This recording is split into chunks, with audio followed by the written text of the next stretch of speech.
उत्तर प्रदेश में इस वक्त 9 विधानसभा सीटों पर उपचुनाव हो रहा है, जिसको लेकर सभी पार्टियां अपनी अपनी तैयारियों में जुटी हुई हैं।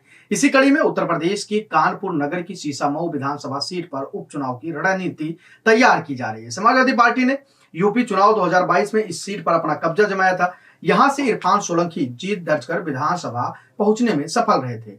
पिछले दोनों एक महिला के घर को जलाने के मामले में उन्हें 7 साल की सजा सुनाई गई, जिसके बाद इरफान सोलंकी की विधायकी जनप्रतिनिधित्व अधिनियम के तहत समाप्त हो गई।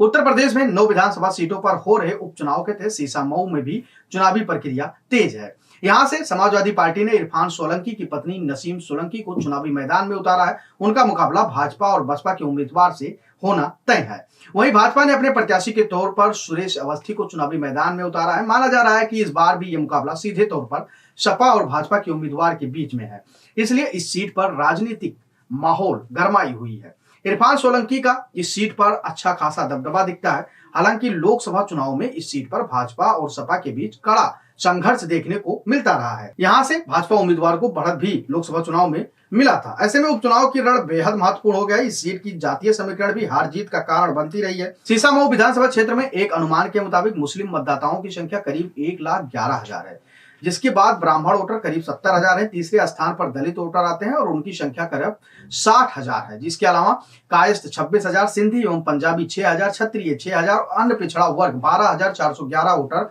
बड़ी भूमिका निभाते हैं। सबसे बड़ी बात यह भी है कि यूपी विधानसभा की सीसामऊ सीट पर भाजपा को पिछले 28 सालों से हार का सामना करना पड़ रहा है। भाजपा आखिरी बार इस सीट पर 1996 में जीत हासिल करने में सफल रही थी। इस सीट पर सबसे ज्यादा मुस्लिम वोटर्स होने की वजह से यहां पर भाजपा का कड़ा इम्तिहान होता रहा है। इस उपचुनाव में भी बीजेपी की मुश्किलें कम नहीं है। वजह एक ये भी है कि बीजेपी ने जहां ब्राह्मण चेहरे के ऊपर दांव खेला, वहीं बसपा ने भी ब्राह्मण वीरेंद्र शुक्ला पर दांव खेला है। इसलिए यहां बीजेपी और बसपा में वोट बंटवारा हो सकता है और इसका पूरा फायदा नसीम सोलंकी को मिल जाए। आपको बता दें कि सीसामऊ में जिस प्रकार की राजनीतिक माहौल है, जिस प्रकार की वहां की सियासी बातें हो रही थी, उसके अनुसार कहीं ना कहीं लग रहा है कि इरफान सोलंकी की पत्नी नसीम सोलंकी इस बार वहां बाजी मार सकती हैं, चुनाव जीत सकती हैं और भारतीय जनता पार्टी को एक बड़ा आघात लग सकता है।